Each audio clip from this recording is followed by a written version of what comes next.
Namaskar and welcome to eKaksha. My name is Zeppelin Das and today we are going to discuss part 3 of lesson number 5 Robinson Crusoe. In part 1, we are introduced with a brave adventurer Robinson Crusoe who lived in an uninhabited island for 28 years. And in part 2, we got to know about a remarkable day of his life when he faced a massive earthquake during his stay on that island. And in today's session, we are going to discuss activities from the lesson. Today, we will discuss activity number 1, 2, and 3. So, let's start with activity number 1. So, in activity number 1, it is saying, let's check how much we have understood. Answer the following questions. So, activity number 1 is basically questions from the lesson to check our understanding. So, the first question is question number A. What happened during the earthquake? Question number 8 ki hodise je earthquake or homoyot kinu hoisile. So, ki hoisile ahasun ami sao. তোমালোকৰ মনত পৰে নে যেতিয়া earthquake হৈছিলে Robinson Crusoe was inside a cave আৰু তেতিয়া কি দেখা পাইছিলে Robinson Crusoe যে earth and stones are falling from the roof of the cave and also from the edge of the mountain. ইয়াত আমি কি লিখিছো চোৱা During the earthquake, the ground shook terribly and pieces of earth fell from the roof of the cave and the edge of the hill. So, earthquake or homoyot ki hoisile the ground shook terribly. Pithibi mati khub ki hoisile bhayanok bhabe terribly bhayanok bhabe kopisile aru pieces of earth mati tukura fell from the roof of the cave. Cave hor roofer pora sador pora guhar sador pora mati tukura kisuman hori porisile and also from the edge of the hill aru paharo upor pora hill mati tukura bur earthquake or karone hori porisile.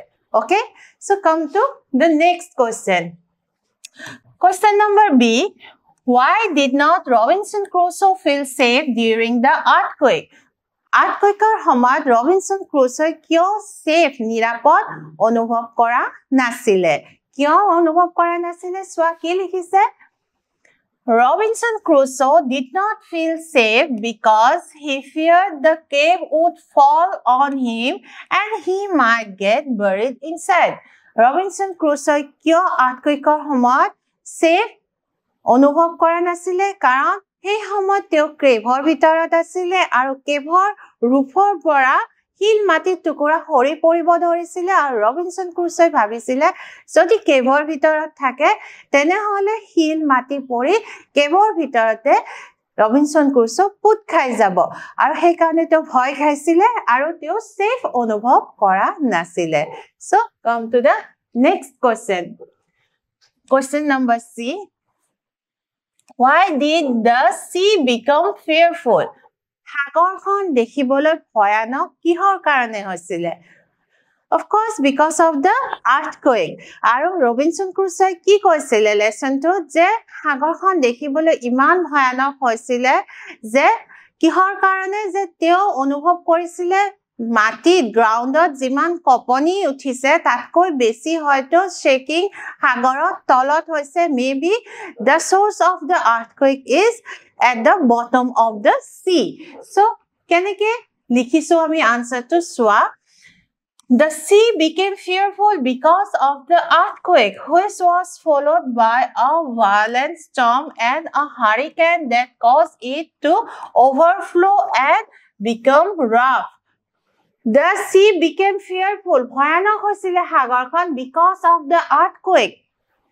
ভূমিকম্পৰ কাৰণে which was followed by a violent storm. আৰু ভূমিকম্পৰ পিছত কি হৈছিল এটা ভয়ানক ধুমুহা আৰু হাৰিকেন আহিছিল মনত পৰিছে নে আৰু সেই হাৰিকেনৰ কাৰণে কি হৈছিলে that caused it to overflow হাৰিকেনৰ কাৰণে ধুমুহাৰ কাৰণে সাগৰৰ পানী একেবাৰে বাঢ়ি আহি তাৰ উপকূল অঞ্চললৈ গোটেই পানী ডুবাই দিছিলে আৰু and become rough আৰু সাগৰখন অশান্ত হৈ পৰিছিলে okay now next question number D where did Robinson Crusoe take shelter first when it rained so hurricane প্রথমতে ভূমিকম্প আহিলে then hurricane then it rained massively heavily বহুত বৰষুণ আহিলে আৰু ৰবিনসন ক্ৰুজটো ভূমিকম্পৰ সময়ত বাহিৰলৈ কেভৰ বাহিৰলৈ ওলাই আহিছিলে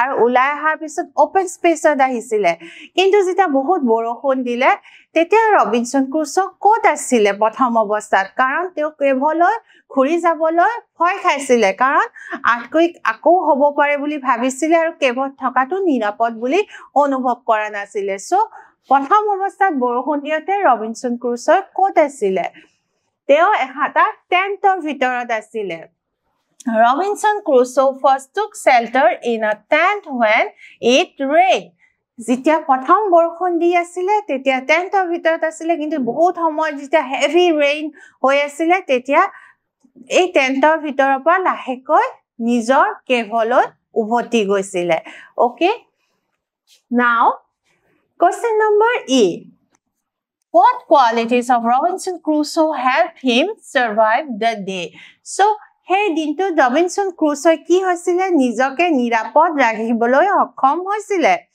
আৰু because of some qualities তেওঁৰ কিছুমান quality কাৰণে hey dinto Robinson Crusoe nijoke safe ৰাখিছিলে হে কোৱালিটিজ বিলাক কি আছিল প্ৰথমতে তেওঁ সাহসী আছিল উপস্থিত বুদ্ধি আছিল প্ৰেজেন্স অফ মাইন্ড আছিল কেতিয়া কি কৰিব লাগে তেওঁ জানিছিল ভূমিকম্প হোৱাৰ লগে কেভৰ পৰা বাহিৰত ওলাই আহিব লাগে ওপেন স্পেচত আহিব লাগে গ্ৰাউণ্ডত মাটিত বহি যাব লাগে এই গুটেখিনি নিয়ম ভূমিকম্প আহিলে কি কৰিব লাগে ৰবিনসন ক্ৰুজে ফলো কৰিছিল so our answer will be Robinson Crusoe's presence of mind, his courage, and his ability to take quick decisions helped him survive the day. So, it is which are the qualities? The qualities are his presence of mind, upasthit buddhi, his courage, teo sahoki, teo bor sahoki byakti asile, teo sahok, and his ability to take quick decisions. Aru সোনকালে মুহূৰ্ততে সিদ্ধান্ত লব পৰাৰ ক্ষমতা এই আটাইকেইটা কোৱালিটিৰ কাৰণে ৰবিনসন ক্ৰুজে হেডনা সেই বিপদৰ পৰা নিজকে ৰক্ষা কৰিবলৈ সক্ষম হৈছিল ওকে নাও come to activity number 2 say whether the following statements are true or false so as we can see there are 5 statements and we have to say whether the statements are true or false. Etia ei bakyo kita patu porai dia hoise aru ami hosa ni misa ami kobo lage. So prothom ami bakyo tole ahu come to the first sentence. Robinson Crusoe was in the cave when the earthquake stirred. Jetia prothom earthquake ahisile Robinson Crusoe caveor bitorat asile. True or false? Yes, this is true. Number B. Robinson Crusoe dropped on the ground on his knees and hands. Sita earthquakeor karone Robinson Crusoe kebor পৰা বাহিৰত ওলাই আহিছিলে কি হৈছিল মাটিত বহি গৈছিল আঠু আৰু হাতৰ সহায়ত মাটিত বহি গৈছিল Is it true? Yes, this is true. Number C. There were 8 shocks in about 3 minutes. কি বুলি কৈছে 3 মিনিটত 8 বাৰ ভূমিকম্প আহিছিলে হসা নে মিছা No, it's not true. There were 3 shocks in about 8 minutes. 8 মিনিটত 3 বাৰ ভূমিকম্প হৈছিলে So this statement is false. Now, number D. The sky became clear after the hurricane had abated. Hurricane শেষ হোৱাৰ পিছত আকাশখন ক্লিয়াৰ হৈ গৈছিল হসা নে মিছা No, কাৰণ হাৰিকেনৰ পিছত কি আহিছিলে হেভি ৰেইন আকাশখন কলা ডাৱৰে ছানি ধৰিছিলে আৰু তাৰ পিছত খুব জোৰে জোৰে বৰষুণ হৈ আছিল আৰু বহুত সময় বৰষুণ হৈ আছিল so this is false number E there was another mild shock after the hurricane was over hurricane শেষ হোৱাৰ পিছত আৰু এবাৰ সৰু ভূমিকম্প এটা আহিছিলে নে no আমি পাঠত কি পাইছিলো যে লাকিলি আৰু কোনো ভূমিকম্প অহা নাছিলে so this one is again false okay so now come to the next activity and this activity is actually activity number 3 match the following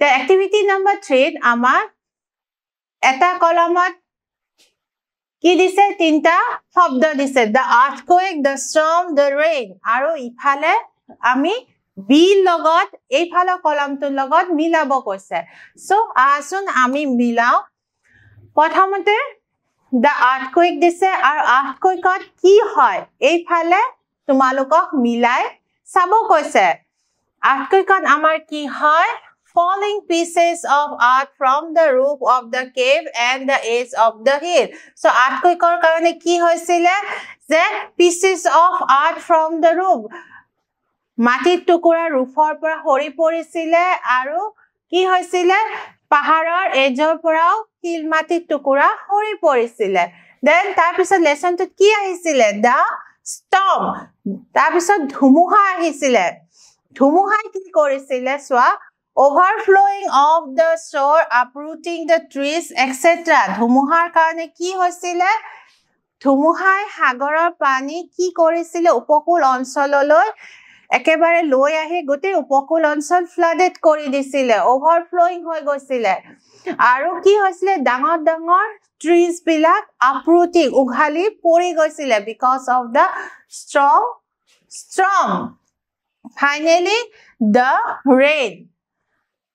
rainৰ কাৰণে কি হৈছিল flooding of the fortification আৰু গোটেই দ্বীপটো চাৰিওপিনে heavy rainৰ কাৰণে কি হৈছিল flood বানপানী হৈ গৈছিল so আমি number 3 activity টো ইয়াতে কমপ্লিট কৰিলো so this is the end of today's session see you again in the next class till then take care and have a nice day